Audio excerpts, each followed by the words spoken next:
ब्रह्म चैतन्य चरणी माता, ब्रह्म चैतन्य चरणी माता, ये सद्गुरु माता कीर्तनीय, ये सद्गुरु माता कीर्तनीय, ये सद्गुरु माता सीताराम चरणी माता, सीताराम चरणी माता, ये सद्गुरु माता कीर्तनीय, ये सद्गुरु माता कीर्तनीय, ये सद्गुरु माता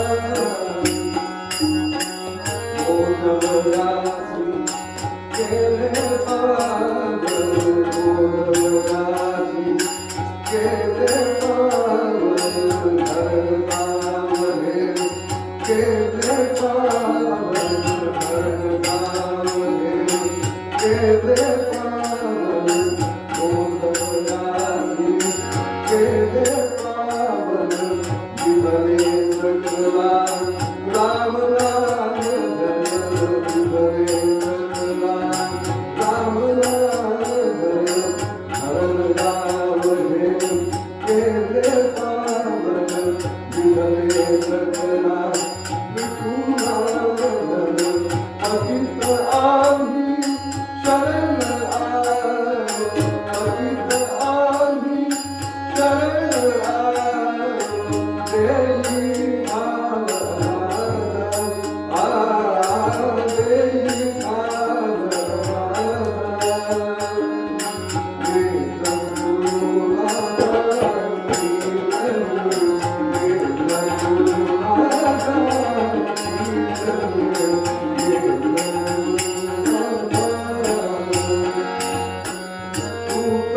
सद्गुरु तू ईश्वर, तू सद्गुरु तू ईश्वर, तुझा विना है शून्य चराचर, तुझा विना है शून्य चराचर, तुझा कृपेने राम चरणी, तुझा कृपेने विठ्ठल चरणी, आम्ही मग आता ये सद्गुरु माता कीर्तनीय, ये सद्गुरु माता कीर्तनीय, ये सद्गुरु माता जागृतेने कीर्तन देवा, जागृतेने कीर्तन देवा, श्रीकारुणी मन आशिष गावा, श्रीकारुणी मन आशिष गावा, अनंत सुख तुझ करितो वंदन, अनंत सुख तुझ करितो वंदन, विनवीची पार करुणी वंदन, सांभाळी सर्वकाळ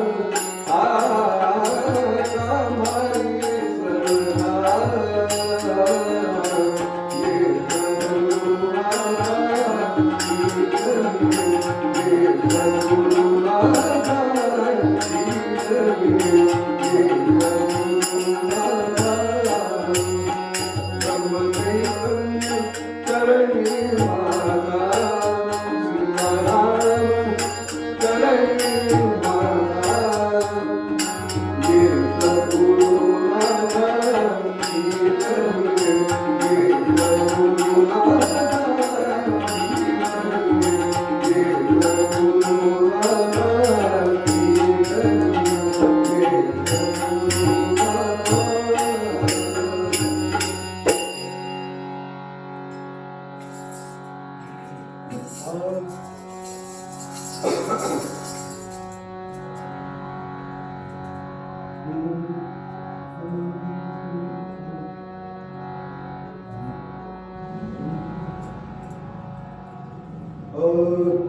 श्री राम जय राम जय जय राम, श्री राम जय राम जय जय राम, श्री राम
सीताराम महाराज की जय, भारत माता की जय, वंदे वंदे वंदे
भक्तीला वशमी उद्धवा भक्तीला वशमी आग नको उपचाराची मजला काय कमी उद्धवा भक्तीला वशमी जात पात कुळ निज भक्तांचे नाहीच पाहत मी उद्धवा भक्तीला वशमी श्रीकांतावद शरण आलिया जीवा काय कमी उद्धवा भक्तीला वशमी श्रूयतां देवदेवेश नारायण जगत्पते त्वदीये नावधानेन कथयिष्ये शुभाः कथाः श्रीमातृपितृचरणकमलेभ्यो नमः सर्वेभ्यो देवेभ्यो सर्वेभ्यो ब्राह्मणेभ्यो नमो नमः सद्गुरुनाथ श्रोता वक्ता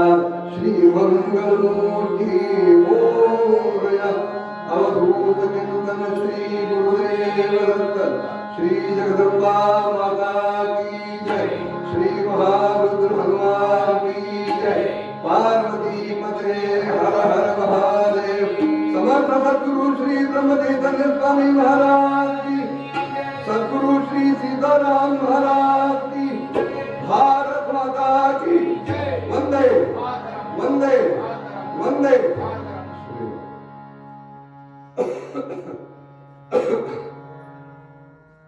आजही पूर्वंगात निरूपणासाठी चिंतनासाठी घेतलेलं पद हे त्र्यंबकेश्वरचे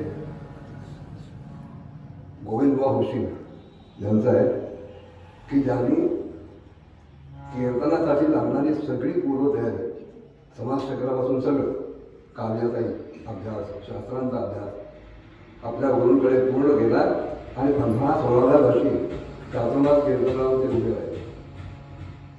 एवढंच नाही, त्यावेळेला आता ते साधारण 19व्या शतकातली गोष्ट आहे. ज्या वेळेला राजे रजवाडे होते, संस्थानिक होती, त्यावेळेला शिंदे संस्थान, होळकर संस्थान, आणखी कुठली जी संस्थान होती त्यांच्याकडे त्यांच्या उत्सवात कीर्तनं करायची आणि जी बिदागी ते देतील ती बिदागी त्यांच्याकडे जमा करायला सांगायची. मला जेव्हा लागेल तेव्हा मी ती बिदागी घेईन. आणि असं करत काशीला बनारस क्षेत्रामध्ये 200 संन्याशांची राहण्या जेवण्याची व्यवस्था करता येईल अशी भली मोठी इमारत त्यांनी त्या बिदागीतून उभी केली. आपल्या पदांमध्ये त्यांनी नाममुद्रा दीन ही ठेवली. दीन शब्द आला की समजावं की हे तारकाश्रम महाराजांचं म्हणजे गोविंदबा होशिंगांचं पद आहे. साधा सोपा अर्थ आहे, विशेष काही त्याच्यात न समजण्यासारखं काही नाही. भक्तीला वशमी उद्धवा भक्तीला वशमी. भगवंत आणि उद्धव यांच्यामध्ये चाललेला संवाद मनाशी गृहीत धरून भगवंत उद्धवाला सांगताय की मी कशामुळे वश होतो. व्यवहारामध्ये अनेक गोष्टी आहेत दुसऱ्याला वश करण्यासाठी. सुभाषितकार म्हणाले भावेन देवं कलया नरेंद्रं धनेन कांतां कपटेन शत्रुं सत्येन मित्रं कृपया च मित्रं ज्ञानेन मोक्षं वशमानयन्ति. प्रत्येकाची क्षेत्र ठरलेली आहे. भगवंताला वश करायचंय, देवाला वश करायचंय. आपल्या ठिकाणी सर्वश्रेष्ठ उच्च दर्जाचा असा भाव असला पाहिजे, भक्ती असली पाहिजे. भावेन देवं कलया नरेंद्र. राजे लोकांना सत्ताधीशांना जर वश करायचं असेल तर आपल्या ठिकाणी अशा प्रकारची कला पाहिजे की ती कला बघितल्यानंतर, त्या कलेचा आस्वाद घेतल्यानंतर राजाला आपण होऊन त्याला काहीतरी बक्षीस द्यावं, पारितोषिक द्यावं असं वाटेल. पूर्वीच्या काळी असे राजे होते की एखादी कला बघितली की ते गळ्यातला हार सुद्धा, मोत्यांचा हार, रत्नांचा हार कलावंताच्या गळ्यात घालत असत. त्या भोजराजाच्या पत्री कालिदास होता आणि झालं असं की त्यांनी भोजराजाने जाहीर केलं की उत्तम काव्य जो कोणी करेल त्याला 1000 सुवर्णमुद्रा मिळतील.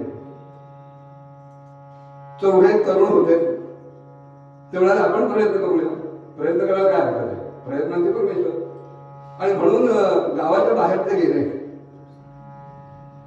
त्या टेकडीवर उभे होते. समोर मोठा जलाशय होता आणि त्या जलाशयावर एक जांभळाचं झाड मोठं तिथे आलेलं होतं. आणि तिथून त्या झाडावरनं एक जांभूळ पाण्यात पडलं. बघितलं, झाडाकडे बघितलं, अरे बरेच चांगलं पिकलेले दिसतात. जंबू फलानी पक्वानी, तो म्हणाला काय सुंदर आहे जांभळाची फळं, जंबू फलानी पक्वानी. ते पडताना ज्याने बघितलं तो म्हणाला पतंती विमले जले, पाणी स्वच्छ आहे, निर्मळ आहे, तलस्पर्शी आहे. आणि ते जांभूळ खाली पडलं. जंबू फलानी पक्वानी पतंती विमले जले.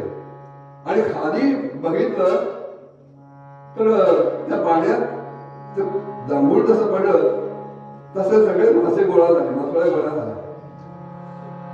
पण झटक्यात त्या मासोळ्या लांब गेल्या. तानी मत्स्यानी न खादंती. ते म्हटलं की वरनं जांभळं पडतायत, पिकलेली जांभळं पडतायत, पाण्यामध्ये पडल्यानंतर मासे गोळा होत आहेत, पण मासे की ते खात नाही. आणि ते जांभळ पडता पडता पाण्यात पडल्यावर डुबुक डुबुक असा आवाज आला. चौथ्याला सुरसुरी आली. पहिले 3 चरण झाले. जंबू फलानी पक्वानी पतंती विमले जले, तानी मत्स्याः न खादन्ति जलमध्ये डुबुक डुबुक. अरे झालं आपली कविता. गेले राजाकडे, भोजाकडे. अहो पण आम्ही अप्रतिम कविता गेले. हो का म्हणून दाखवा. चौघांनी एकमुखाने म्हणून दाखवलं. जंबू फलानी पक्वानी पतंती विमले जले, तानी मत्स्यानि न खादन्ति जलमध्ये डुबुक डुबुक. होय म्हणाला हे काय काव्य आहे, जलमध्ये डुबुक डुबुक. आले आले मोठे कविता करणारे निराश झाले. त्यांना वाटलं होतं की राजा आपल्याला काहीतरी या काव्यावर प्रसन्न बक्षीस देईल जाहीर केल्याप्रमाणे. आणि ते आपल्या घराकडे जात असताना रस्त्यातून समोरनं कालिदास आले. कवी कुलगुरू असं त्यांचं वर्णन केलं जातं. ते कालिदास आले. ह्या चौघांचे तरुण आहेत, होतकरू आहेत, चेहरे सगळ्यांचे उतरलेले पडलेले. त्याने विचारलं काय असा जो रोखलेला चेहरा करून पुढे झाला. काय म्हणाले आम्ही भोजराजांकडे गेलो होतो, त्यांनी जाहीर केलं होतं की उत्तम काव्य जो कोणी सादर करेल त्याला 1000 मोहरा मिळतील सुवर्ण मुद्रा. आम्ही गेलो, आम्ही ऐकवलं, पण महाराज काही संतुष्ट झाले नाही. आणि काय काव्य होतं तुमचं, पुन्हा म्हणून दाखवलं. तोपर्यंत पाठ झालं होतं. जंबू फलानी पक्वानी पतंती विमले जले, तानी मत्स्याः न खादन्ति जलमध्ये डुबुक डुबुक. कालिदास हसले. ते म्हणजे हा शेवटचा जो चरण आहे तो मी जरा दुरुस्त करू का, तुमची परवानगी असेल तर.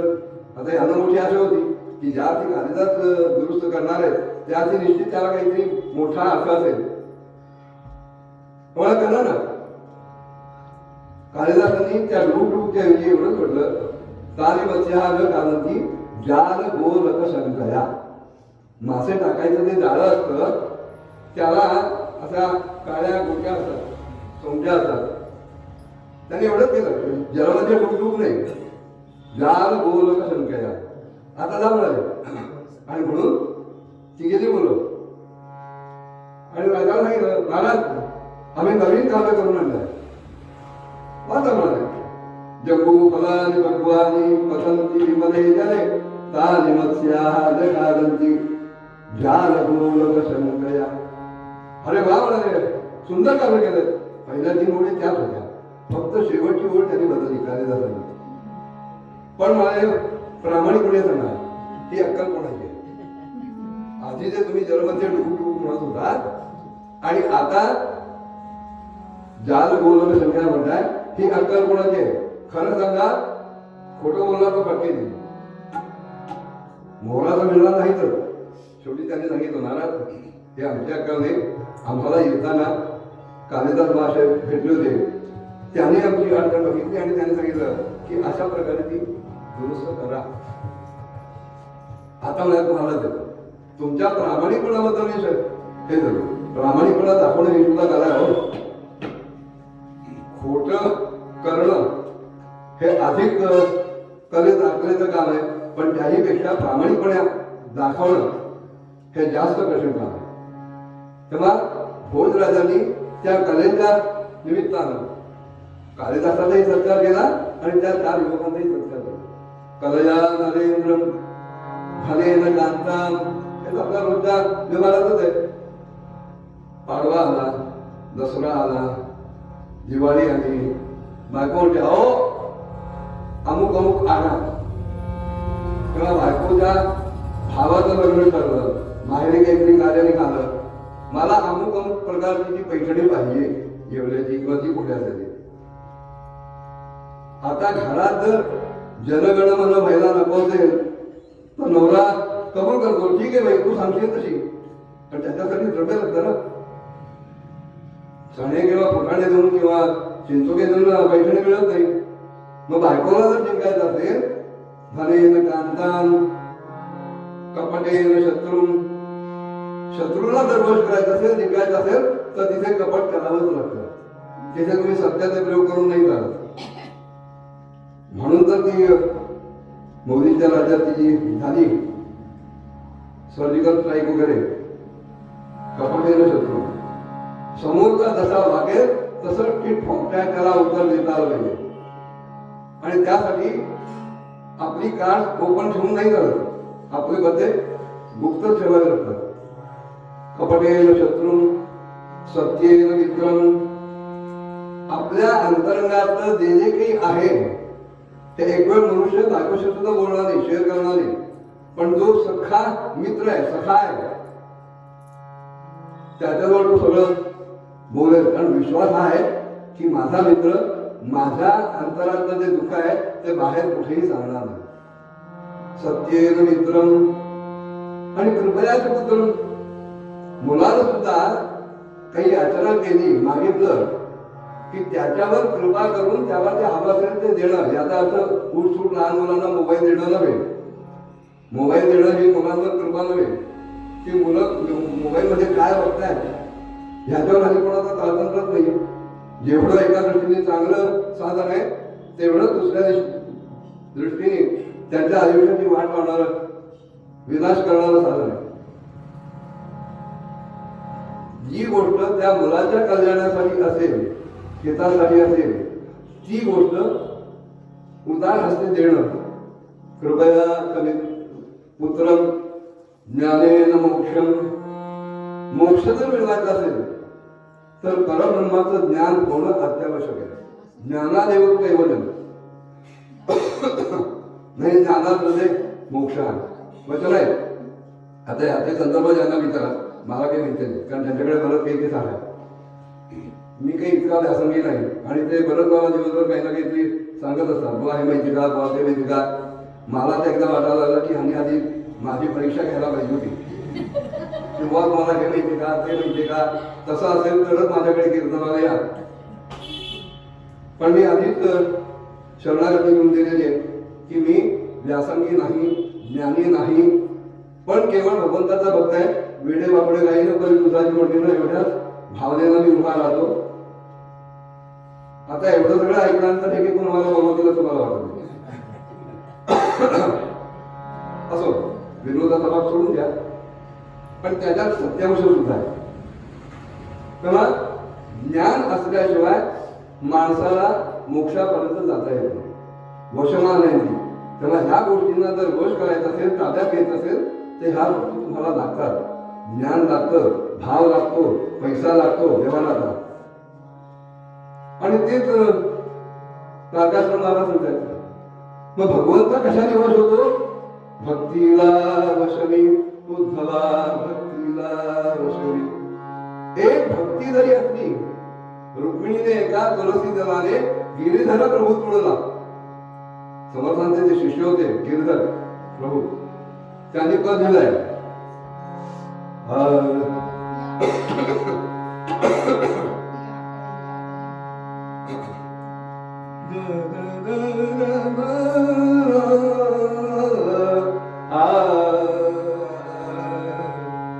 भक्ती करीला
भगवंताला अंकित करणं, वश करणं हे भक्ताला सहज शक्य होतं. मग तो भक्त कसा असावा पाहिजे? त्याला भगवंताची भक्ती करायची. निष्ठावंत भाव भक्तांचा स्वधर्म निर्धार हे वर्म चुकवणे. भगवंताच्या ठिकाणी, सद्गुरूंच्या ठिकाणी, सत्पुरुषांच्या ठिकाणी निष्ठावंत भाव असणं. आणि तो कसा? भक्तांचा स्वधर्म. अग्नीचा दाहकत्व हा स्वधर्म आहे. पाण्याचा प्रवाहित्व किंवा शैत्य हा स्वधर्म आहे. लाकडाचा तरणं हा स्वधर्म आहे. हे तसं भक्तानं भगवंताच्या ठिकाणी, आपल्या सद्गुरूंच्या ठिकाणी, सत्पुरुषांच्या ठिकाणी अव्यभिचारी निष्ठा ठेवणं. निष्ठावंत भाव भक्तांचा स्वधर्म आणि निर्धार हे वर्ण चुकवणे. नुसता निष्ठावंत भाव नाही, मला भगवंत मिळालाच पाहिजे असा निर्धार जेव्हा होईल तेव्हा भगवंत प्रसन्न आहे. देवाच्या सखेत्वासाठी पडाव्या जीवनाची तुटी, सर्व आपलावे शेवटी प्राण तोडी देतात. तिथपर्यंत आपली तयारी व्हायची. कृपाळूपणे अल्प झाले आहे. सदा सर्वदा देव संधीत आहे, आमच्या जवळच आहे, पण आम्ही त्याला बाहेर शोधायचा प्रयत्न करतो. समर्पण आलं तुमच्या जवळच आहे, पण काय होतं? तुमचा भाव किती दृढ आहे, भक्ती किती विशुद्ध आहे, निर्मळ आहे, याची तो परीक्षा बघतो. आणि कृपाळू पण आहे, तुमच्यावर कृपा करायचीच आहे, पण ज्याला मोक्ष द्यायचा आहे, मुक्ती द्यायची, ती वाटेल त्याला देऊन कसे झाले, तो मुक्तीला पात्र आहे की नाही हे पहिलं पाहायला नको का? म्हणून तो कसून त्या भक्ताची परीक्षा होतो. तेव्हा निष्ठावंत भाव भक्तांचा स्वधर्म निर्धार हे वर्म चुकवू नये. निष्काम निश्चळ भक्त कसा असला पाहिजे? भक्ती निष्काम असली पाहिजे. आज कुठल्याही प्रकारची वासना असता कामा नये, इच्छा असता कामा नये, आकांक्षा असता कामा नये. मला केवळ तूच पाहिजे ह्या भावनेने जर भक्ती केली तर भगवंत प्रसन्न होईल. आमच्या सगळ्या उपासना, भक्ती, ज्याला मी भक्ती म्हणतो, ही काही ना काहीतरी मिळवण्याच्या हेतूने आम्ही भक्ती करतो. ज्या वेळेला चित्तामध्ये काही कामना असते, इच्छा असते, आकांक्षा असते आणि ती पूर्ण व्हावी म्हणून मी भगवंताची उपासना करतो, त्यावेळेला त्या इच्छेला, त्या आकांक्षेला प्राधान्य येतं, वासनेला प्राधान्य येतं आणि भगवंताला गौरव येतं. भगवंताला गौरव न येऊ देता प्राधान्य देणं ही निष्काम आहे. अन्याश्रयानं त्याग हा इथे आनंद इथे पुढे लिहिलेलं आहे. देवर्षी नारद म्हणाले की माणसं जी नाना प्रकारच्या आश्रयाने जगत असतात हे सगळे आश्रय फेकून द्यायचे आणि भगवंता तूच माझा एकटा आश्रय आहे, आधार आहे, मला केवळ तूच पाहिजे. ह्या भावनेतून जेव्हा भक्ती होईल तेव्हा ती निष्ठा होईल.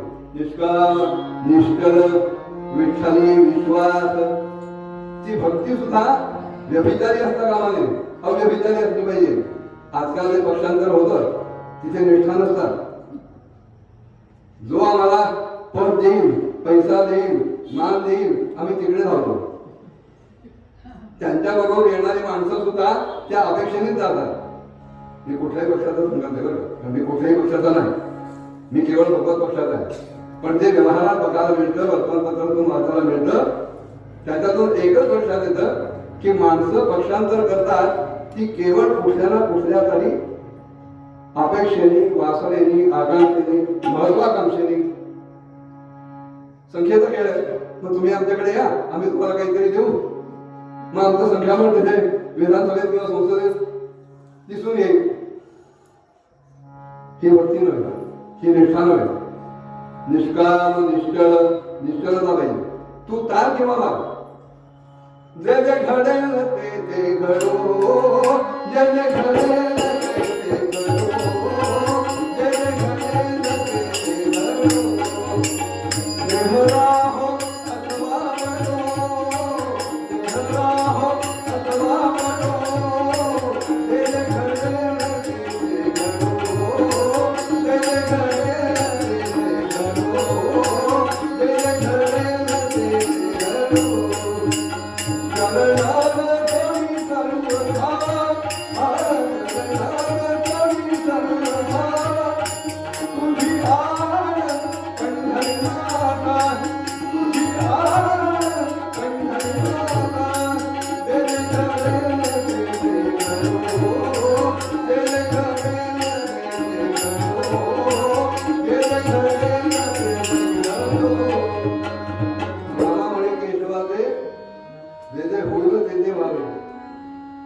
तुला ते काही करायचं असेल तुझी मर्जी, पण एकदा ते पाय झालेले आहेत, शेंडी तुटो अगर तारवी तुटो, सोडणार नाही. तू कितीही झटकलंस, झुरळ झटकावी तशी, कितीही झटकलंस, झटकावलंस तरी तुझे पाय मी सोडणार नाही. एवढा निश्चल भाव भगवंताच्या ठिकाणी असला पाहिजे. निष्काम निश्चल विठ्ठली विश्वास, पाहो देवास राणी. इतर येतील, काही भजन करतील, कीर्तनकाराने सांगितल्यानंतर गजर करतील, त्याची वाट नाही बघायची. एकाला चालवलं, तुम्ही या अगर न या, तुमच्या बरोबर किंवा तुमच्या विना भक्ती करणं, उपासना करणं हे खऱ्या भक्ताचं लक्षण. तेव्हा तारकाश्वर महाराज म्हणाले, आन नको उपचारी मधला, तुम्ही येऊन मला काय देणार? आज एकादशी, कोणीतरी शेंगदाणे ठेवले होते, कोणी फुटाणे ठेवले होते. गणपतीच्या वेळेला एवढे ते पदार्थ केले जातात, एकही पदार्थ भगवंत घेत नाही, मंगलमूर्ती खात नाही. हे सगळं आमच्या जीवा लावण्यासाठी आम्ही करत असतो आणि टीव्हीवर मोठे कार्यक्रम आम्ही करतो. मंगलमूर्तीचं नाव घेतं, खायचं आपण आम्ही दाखवतो. नैवेद्य वास्तविक नैवेद्य अर्पण करायला पाहिजे. अर्पण आणि दान ह्याच्यात फरक आहे. माझं आहे ते मी तुला देतोय, स्वत्व निवृत्तीपूर्वक जे होतं ते दान होतं, आणि तुझंच आहे जे माझ्याजवळ होतं ते मी तुला अर्पण करतोय. भगवंताचं भगवंताला देणं, अर्पण करणं हे खरी अर्पण क्रिया आहे. तारकाश्वर महाराज म्हणाले, आज नको उपचार मधला, तुम्ही द्या अगर न द्या, मला काय कमी पडणार आहे. त्रिभुवनांचा स्वामी असलेला, चतुर्दश भुवनांचा स्वामी असलेला, कर्तुम अकर्तुम अन्यथा कर्तुम सामर्थ्य असलेला, अखंडित घटना पाठी असं ज्याचं सामर्थ्य आहे, त्या भगवंताला आपण काहीतरी देणार याची काही गरज नाही. जर द्यायचं असेल तर भक्तीपूर्वक द्यायचं. पत्रम पुष्पम फलम तोयम योमे भक्त्या, भक्त्या शब्दाखाली छप्पन रेखा प्रयच्छती. नाहीतर सुवर्णाचा मुकुट दिला, बरेच जाहिराती येतात, आमच्या भक्तांनी साईबाबांना सुवर्णाचं सिंहासन दिलं, द्वारकाधीशाला सुवर्णाचा मुकुट दिला, आणखी काय काय दिलं. त्याच्या मागे भक्ती आहे का का केवळ जाहिरात आहे, प्रसिद्धीचे भाव आहे, हे महत्वाचं आहे.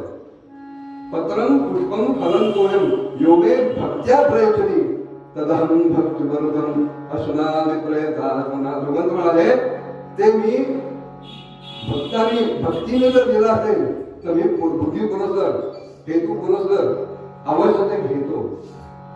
आपण पत्र, पुष्प, फल आणि पाणी ह्याचा एक सामान्य जो अर्थ आहे तो गृहीत धरतो. एका सत्पुरुषाने अर्थ सांगितला होता, आयुष्याचं पान, संपूर्ण जीवन हे एक पानच आहे. हे पान भगवंताला अर्पण करणं म्हणजे संपूर्ण आयुष्य भगवंताच्या चिंतनामध्ये, भगवंताच्या भक्तीमध्ये वेचणं.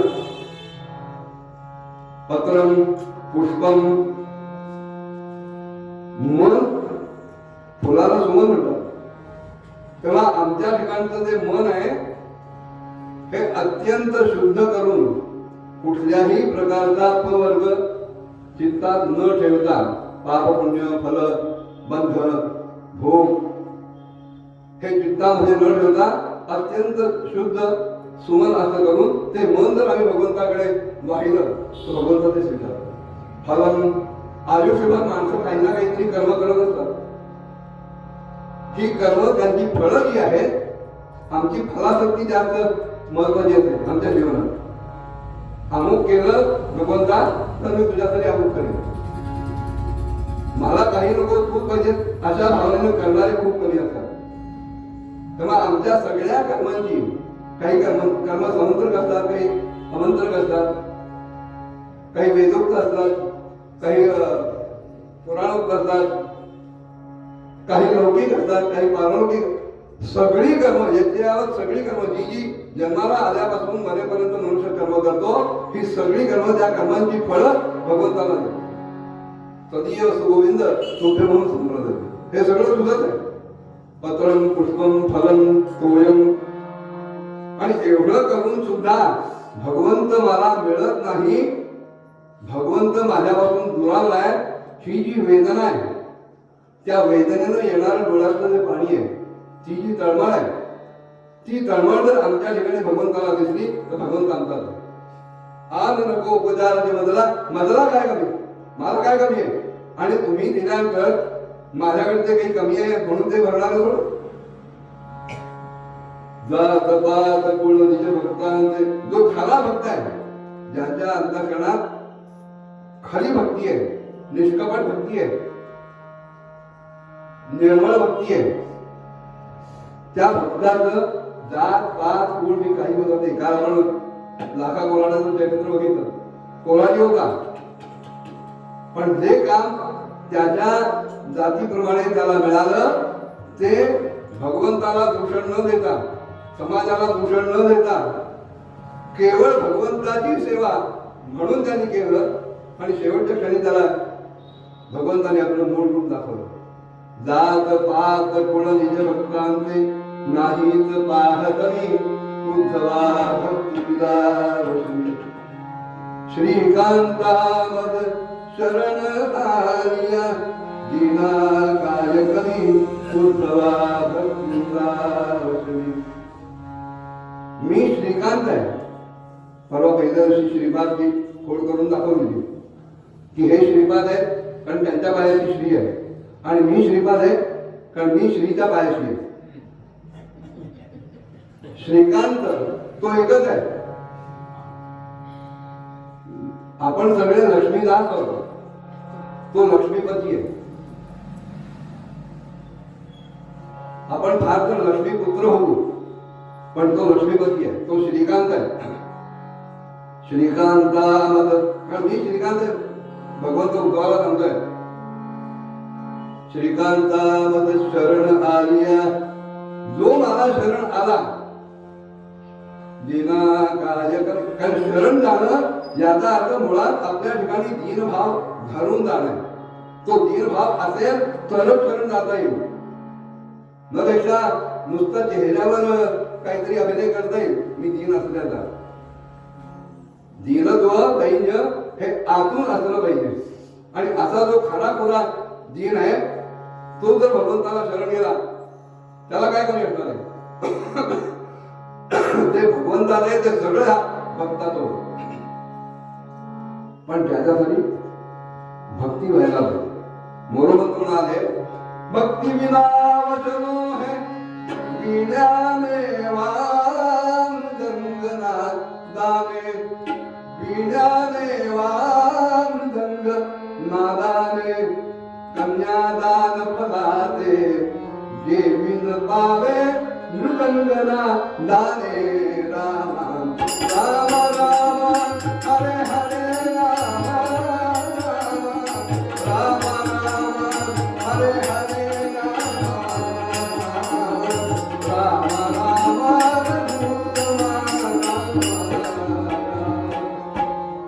एक जर खरी भक्ती असेल, भक्ती विना वचन होय.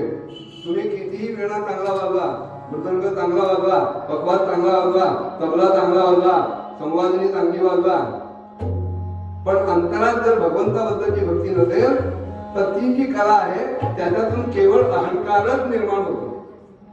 आणि अहंकार केव्हाही माणसाला खड्ड्यात टाकतो. कुठेतरी अगदी क्षुल्लक चूक होते आणि रंगाचा व्यंग होतो. पण भगवंताची सेवा म्हणून जर आपण करत असू, 10 जरी चुका झाल्या तरी भगवंत ते स्वीकारतो. का? आज भक्ती आहे म्हणून. भक्ती विना वचनो हे वीण्याने वार मृदंग नादाने. हे मोरोपंतांचं भाषा वैभव. आज आता आम्हाला मोरोपंत शिकवलेच जातं शाळांमधून.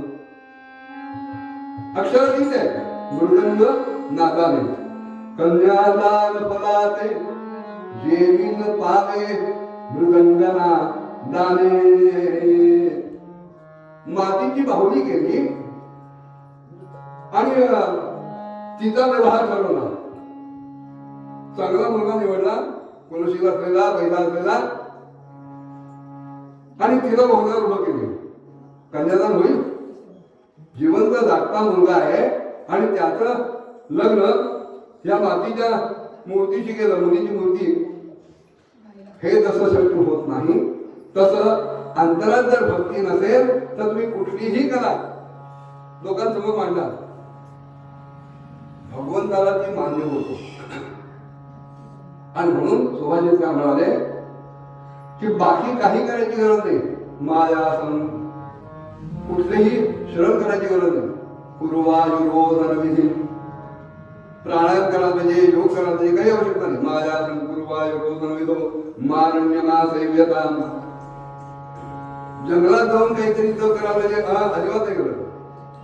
काय वर्जित भोजनम व्रततया माकाशिमापादय. कुठले तरी उपास करायचे आणि मग शनिवार असो, मंगळवार असो, सोमवार असो, आणि मग सांगायचं नाही मला उपास लागत असेल तो उपास करून बघा ना. माकाशिमापादय उपास करायचे आणि आपल्याला कृष्ण करून घ्यायचं, काही गरज नाही. माझ्या संकुर्वायुरोधनविधो मारण्यमा सैव्यता काये वर्जित भोजनम व्रततया माकाशिमापादय. पंचाग्नी प्रजेन चर्मदहनम. पूर्वी पंचाग्नी साधन करायचे. चारी बाजूला यज्ञकुंड भडकलेली, पेटलेली, आणि वर माध्यान्हीचा सूर्य जळत आणि तप करायचं, काही गरज नाही.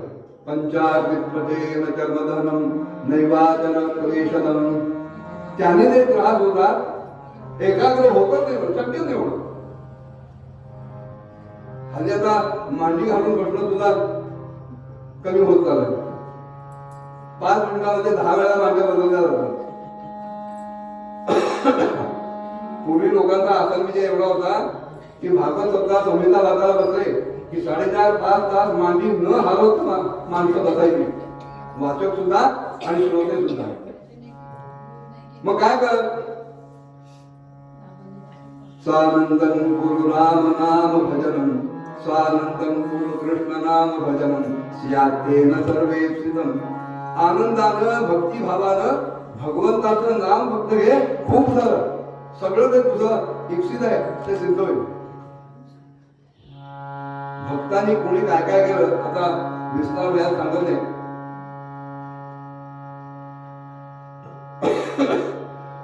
व्यासस्य चरणम ध्रुवस्य च वयः. लोकांना असं वाटतं की काही गुण असतील तरच भगवंत प्रसन्न होतो. नाही, मी आधाकडे काय आचरण होतं, पण तरी सुद्धा आधारात भगवंत प्रसन्न झाले. व्यासस्या चरण ध्रुवस्य च वयम वयः. लहान मुलगा होता, 6 वर्षाचा मुलगा, पण देवर्षी नारदांच्या उपदेशानं 6 महिने तप केलं आणि साक्षात नारायण प्रसन्न झाले. विद्या गजेंद्रस्य का. तो गजेंद्र पाय नुसता त्याचा मगरीने धरून ठेवला आणि आता जीव जाणार त्या क्षणाला त्याने भगवंताची जी आराधना केली, हात पाठी कापडीनं, आणि बाजूचं एक कमळ भगवंताच्या दिशेने उडवलं. एवढंच मला करणं शक्य आहे, पण भगवंतानी ते कमळ खाली पडून न देता सुदर्शन चक्रानं त्या मगराचा नकळाचा वध केला आणि हा गजेंद्राचा उद्धार केला. काय विद्या. काजातील विदुरस्य. विदुर तर इतके मोठे विद्वान, नीतिमान, विदुर नीती म्हणून आज प्रसिद्ध आहे, ज्ञानी होते, पण ते शूद्रकुळात जन्माला आले होते, तरी सुद्धा भगवंत प्रसन्न झाले. काजातील विदुरस्य उग्र पौरुष. उग्रसेनाचं असं काय पौरुष होतं, त्याला कंसांनीच काही ठरलेलं होतं, पराक्रम शून्य होता, पण तरी सुद्धा भगवान उग्रसेनावर संतुष्ट झाले. कुब्जाया कमनीय रूप बोलतात. कुब्जा तर त्रिवक्र होती, 3 ठिकाणी शरीर वेडवाकडं झालेलं होतं. भगवंत सौंदर्याला भूलतात असं जर वाटत असेल तर ते कुब्जेवर सुद्धा प्रसन्न झाले.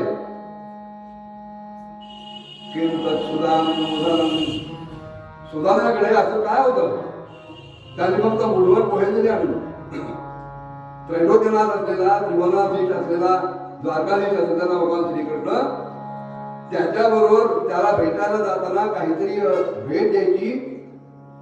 ते घरातली गादी मडकी थोडीशी खडखडवली, शोधली आणि मूठभर पोहे त्या फाटलेल्या वस्त्राला गाठी मारत मारत तिथपर्यंत घेऊन गेला आणि ते दिलं. भगवंतानी ते पोहे खाल्ले, प्रेमाने खाल्ले.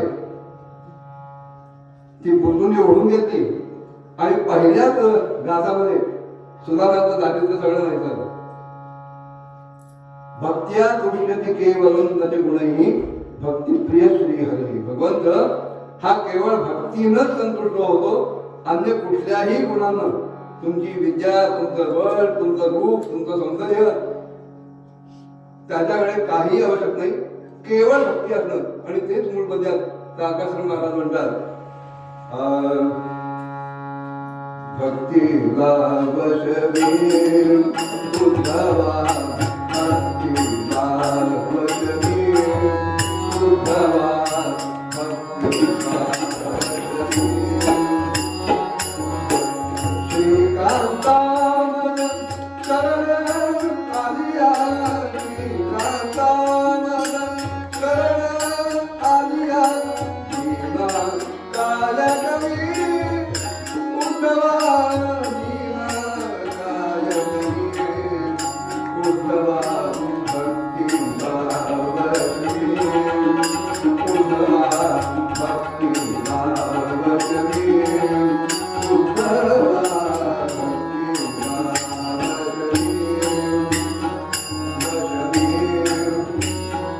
वशवीर, कुंडलीक वरदा हरिविठ्ठल श्री ज्ञानदेव तुकाराम पंढरीनाथ महाराज की जय. देवर्षी नारद महाराज की जय.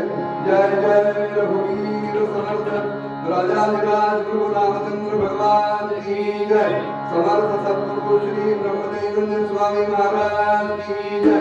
सद्गुरु श्री सीताराम महाराज की जय. भारत माता की वंदे वंदे वंदे.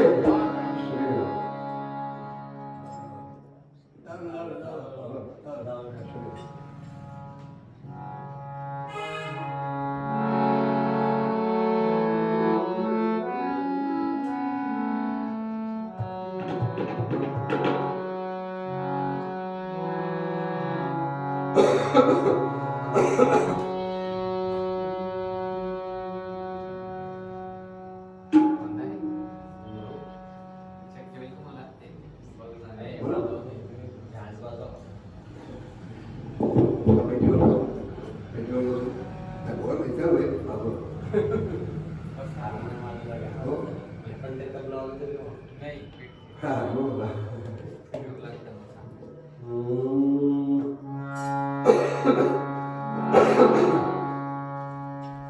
भक्त ऐसे जाणा जे जे उदास, भक्त ऐसे जाणा जे जे उदास, गेले आशापाश निवारोनी, गेले आशापाश निवारोनी, भक्त ऐसे जाणा जे जे उदास, भक्त ऐसे जाणा जे जे उदास.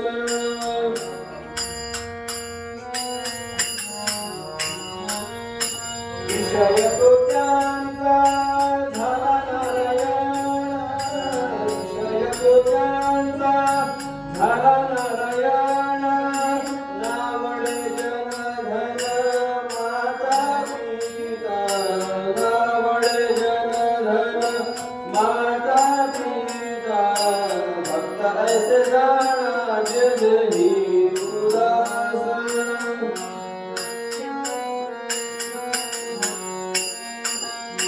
निर्वाणी गोविंद असे मागे पुढे,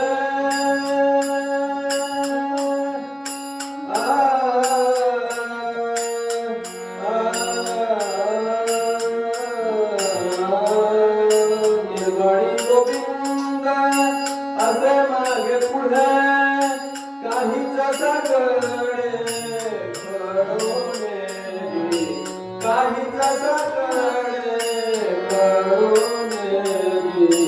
भक्त ऐसे जाणा जे जे उदास, भक्त ऐसे जाणा जे जे उदास.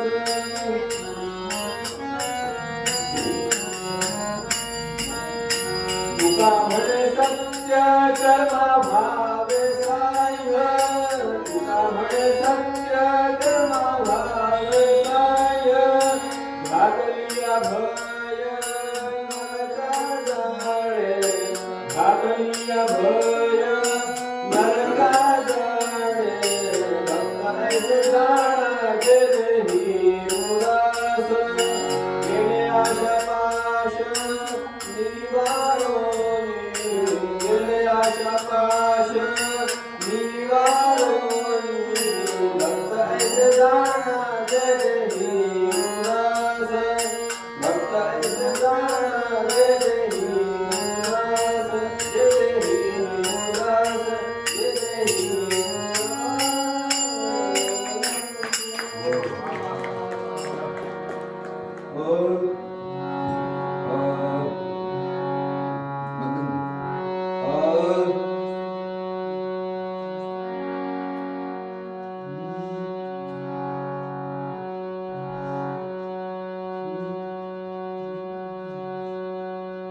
विठ्ठल रखुमाई सावळे, विठ्ठल रखुमाई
राजाधिराज प्रभु रामचंद्र भगवान की समर्थ सद्गुरु श्री ब्रह्मचैतन्य स्वामी महाराज सद्गुरु श्री सीताराम महाराज भारत माता की वंदे वंदे वंदे।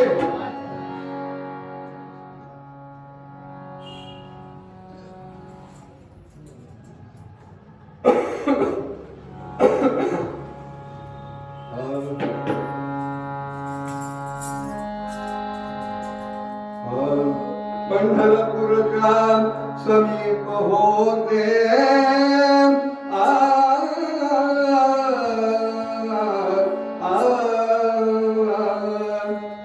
पंढरपूरच्या समीप होते एक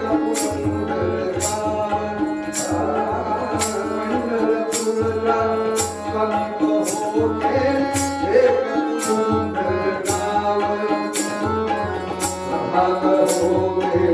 वरदराज वरदराज सुत श्रीनिवास राम राम राघोजी राम राम राघोजी। पंढरपूरच्या जवळच कर्नाटकातले एक गाव पुरंदरगड आणि त्या गावी वरदराज नावाचे गृहस्थ राहत होते आणि त्यांचा मुलगा त्यांची पत्नी आधीच निवास झालेली होती त्या मुलाचं नाव होतं श्रीनिवास आडनाव त्यांचं नायक। भला मोठा व्यापार होता। हिरे माणके रत्ने जानते होते ते व्यापारी हिरे माणके रत्ने जानते होते ते व्यापारी विजयनगर गोवळ कोंडा विजयनगर गोवळ कोंडा येथे परिचय भारी राम राम राघोजी राम राम राघोजी।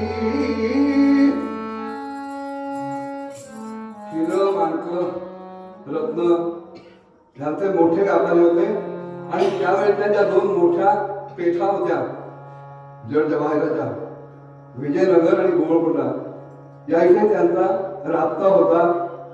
त्या गावात सुद्धा त्यांना प्रतिष्ठा होती मान होता सगळं अनुकूल होतं भरपूर पैसा आहे।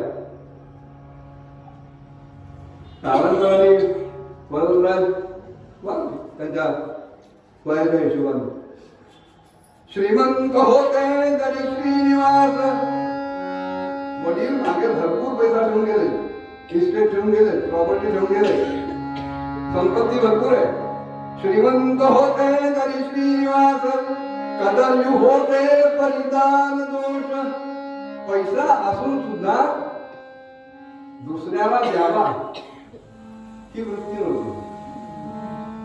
कद्रू होते कदर्यू कद्रू सगळा पैसा आपल्या बुडाखाली ठेवून देणं दुसऱ्याला न देणं। श्रीमंत होते तरी श्रीनिवास कदर्यू होते परिधान दोष लक्ष्मी जरी नित्य प्रसन्न होती धर्मावरी त्यास नसे प्रीती गोपाल कृष्ण भगवान सगळं छान होतं लक्ष्मी प्रसन्न होती कधीही पैशाची ददार पडली नाही पण धर्म कार्यासाठी काही पैसा खर्च करावा दान धर्म करावा गरिबांसाठी कल्याण करावं ही वृत्ती नव्हती। बहुकृपण बहुकृपण बहुकृपण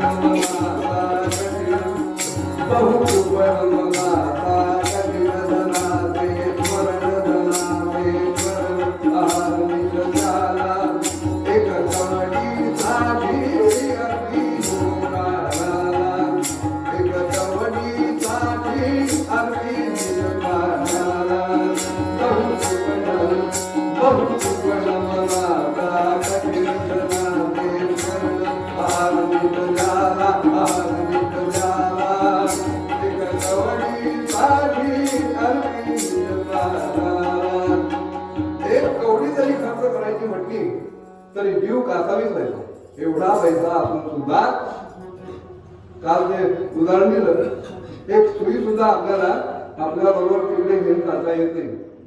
धनाने भूमो पशुवश्च गोष्टे, हे सगळं असून सुद्धा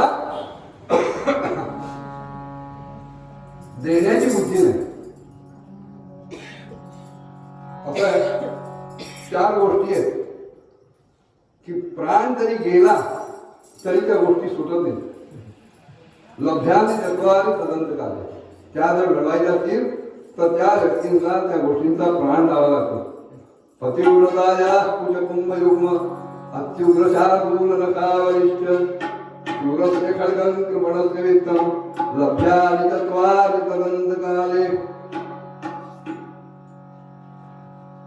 पतिव्रता स्त्रीचा अंगसंग ती मेल्याशिवाय नाही मिळणार.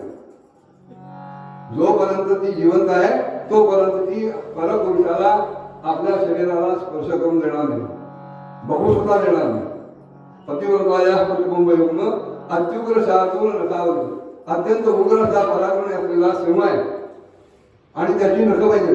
काही जण माग नखं गळ्यात घालतात, काही भूषण म्हणून असेल किंवा काही तांत्रिक विद्येचा उपाय म्हणून असेल.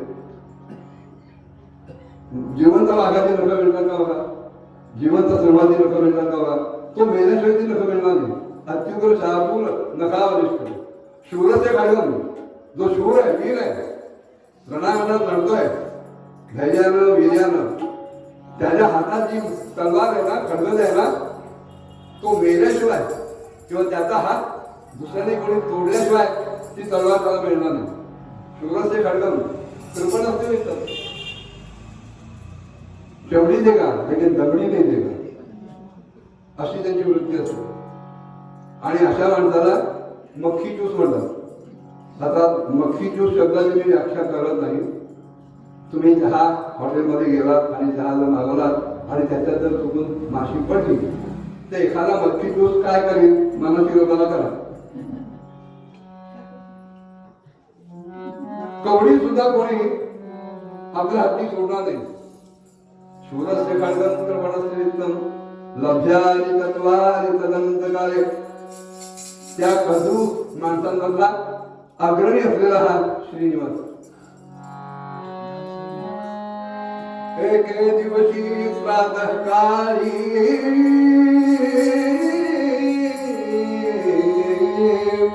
एके दिवशी प्रातःकाळी गरीब ब्राह्मण आला. एके दिवशी प्रातःकाळी गरीब ब्राह्मण आला.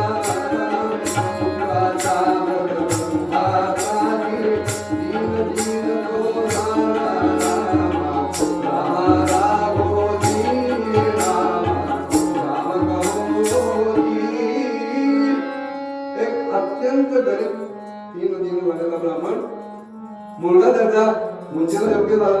8व्या वर्षापर्यंत मुंज करावी ब्राह्मणाची, असा धर्माचा संकेत आहे, आदेश आहे.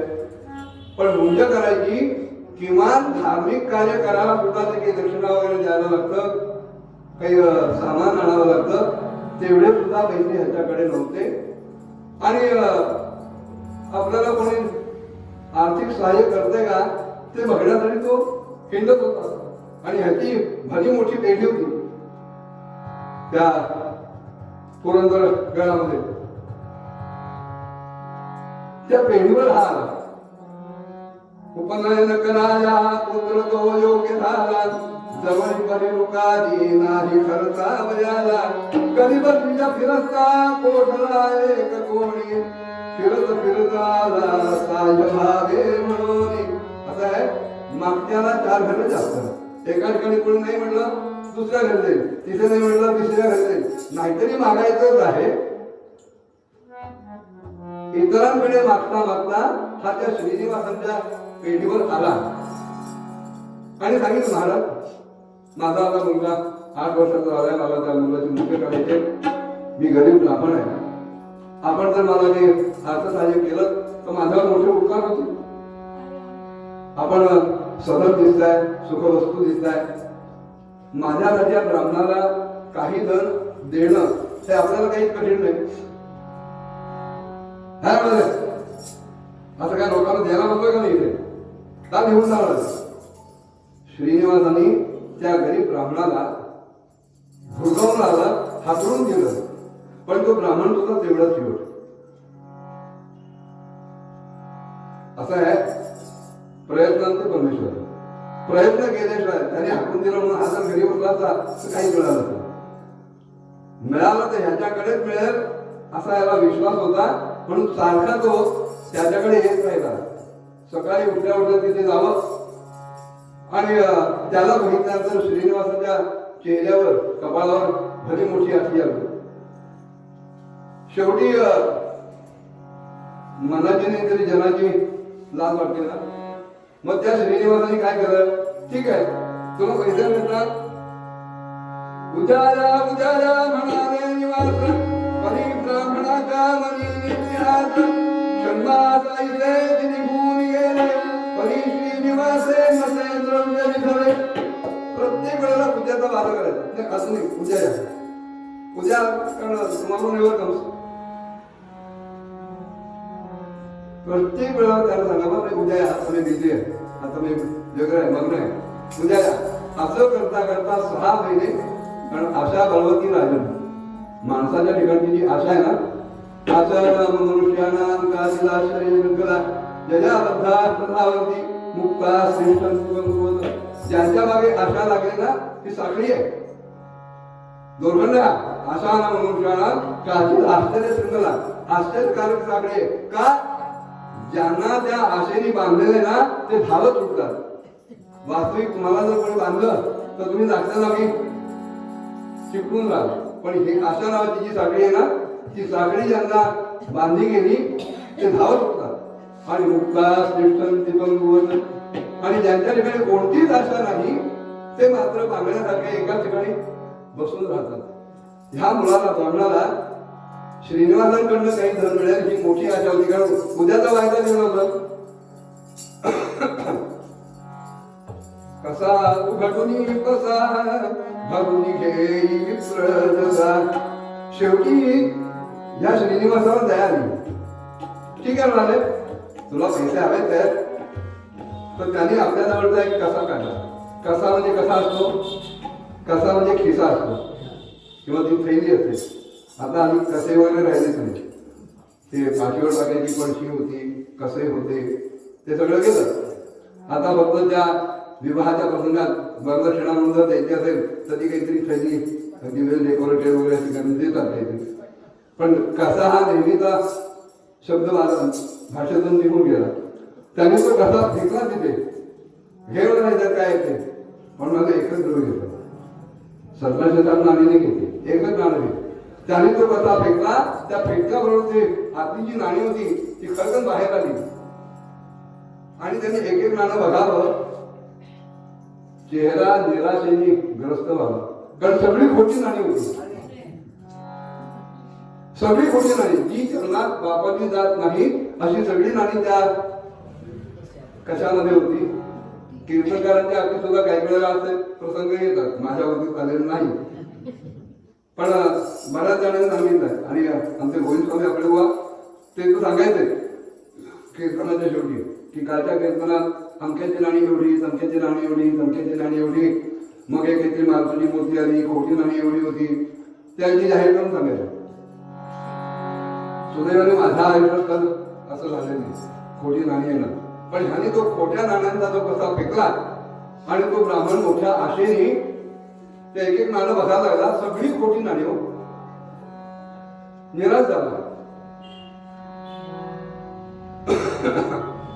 हातात झाला तुम्हाला आता यांच्याकडनं ते आपल्याला मिळेल असं वाटत नाही आणि म्हणून त्या नगरात दुसरीकडे कुठे काही आपल्याला दाता कोणी भेटतोय का ते बघावं म्हणून गेला हताश होऊन कसा तपिवला नगरावती ब्राह्मण हताश होऊन कसा तपिवला नगरावती ब्राह्मण हर्षभंगा मला हवेली कुंतली ब्राह्मण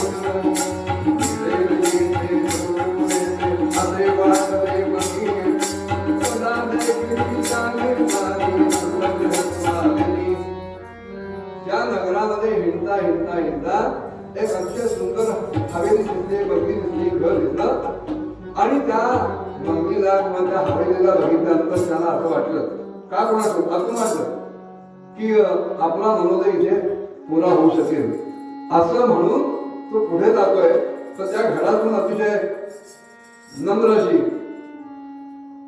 आणि नखशिखांत दागिन्यांनी मढलेली, हल्ली ते काय कोणती प्राजक्त राज म्हणून त्यांनी काहीतरी दागिने प्राजक्ता माळीच्या त्या कंपनीतर्फे, मला त्या दागिन्याची माहिती नाही.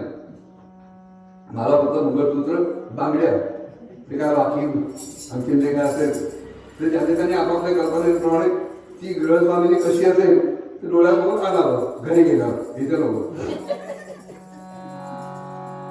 ती गृहस्वामिनी आली. विचार करुनी ब्राह्मण बघतो, विचार करुनी ब्राह्मण बघतो, नगरामधी पातला हवेली बघून पोट पावला, हवेली बघून पोट पावला. काहीतरी असे वाटले मनी देखील तिथे गृहस्वामिनी आपल्या बनीचा देवीपयाने कष्ट करून दाविला विनविले काकुळतीला आला. गृहलक्ष्मीच्याने काही बरं भरी मनी विचार करून गेली गृहाभितरी, नटविधीने आला तिचा करी. कृष्णा पर्वत करुणितीने कोठविला ब्राह्मण सतीने गेले धर्मरक्षण. हा ब्राह्मण तिथे गेला, सुंदर हवेली होती आणि अशी आशा वाटली की इथे जे कोणी असेल तर साधारण काय असतं की पुरुषापेक्षा बायका स्वभावतात मवाळ असतात, प्रेमळ असतात आणि नेमकी ती हवेलीची स्वामिनी मालकीण बाहेर येत होती तिच्या कामासाठी. हा समोर गेला आणि अत्यंत दीन वदनानं काकुळकर येऊन त्यांनी तिची प्रार्थना केली. माई, आपण चांगल्या घरातल्या दिसत आहे, आपल्या अंगावर दागिने भरपूर आहेत, मी अमुक गावचा ब्राह्मण आहे, माझ्या मुलाची मला म्हणजे करायचे कारण माझ्याजवळ काही द्रव्यच नाही, आपण कृपावती म्हणून काही मदत कराल का? त्या बाईनं बघितलं आणि डोळ्यांमध्ये चिंतेची झाक दिसली, पण मनाशी निश्चय केला हा ब्राह्मण आहे, मुलाची मुंज करून होतोय आणि पैसे नाहीत, मग आपल्या जवळचं जे धन आहे ते अशा आम्ही कार्यासाठी जर वापरायचं असेल तर त्याचा उपयोग काय? मनात होतं द्यावं म्हणून, एकदा मनात आला विचार, पण पुन्हा आपल्या पतीचं स्मरण झालं, त्याचं रूप डोळ्यासमोर आलं. असं 2-4 वेळा झालं. होणे होणे करता करता त्या स्त्रीनं, तिचं नाव सरस्वती, अत्यंत सारस सात्विक, तिनं आपल्या नाकाची नथ काढली, अगदी हिरेजडित, कारण त्या श्रीनिवासानेच दिलेली नथ अत्यंत किमती मौल्यवान, आणि ती नथ त्या ब्राह्मणाच्या हातात दिली. श्रीकृष्णार्पणमस्तु. तिच्या परीनं तिने धर्मकार्य केलं. याचका हा नाही याचनते बोधयंती गृहे गृहे. आपल्या समोर जेव्हा कोणी याचक येतो, भिकारी येतो, तो भीक मागायला येत नाही, आपल्याला बोध शिकवून देण्यासाठी येतो. देयम देयम सदा दानम न दातु फुकणी दुसरं. भावांनो, तुम्ही सारखं लोकांना देत जा, जर काही दिलं नाही तर आज माझ्यावर जी पाळी आली ती तुमच्यावर येऊ शकते. दुसरा समजत काय म्हणाला, तृणात केलं तू तुला तिथे याचका दादाला विचारते की गवतापेक्षा कापूस हलका असतो, तुला तिथे याचका त्या कापसापेक्षा सुद्धा याचक सर्वात हलका असतो. मग प्रश्न विचारला, वायुला किंवा निघतो तो एवढा मोठा प्रबळ वारा त्याला गवत आणि कापूस उडवायला केव्हा शक्य होतं? सहज आहे.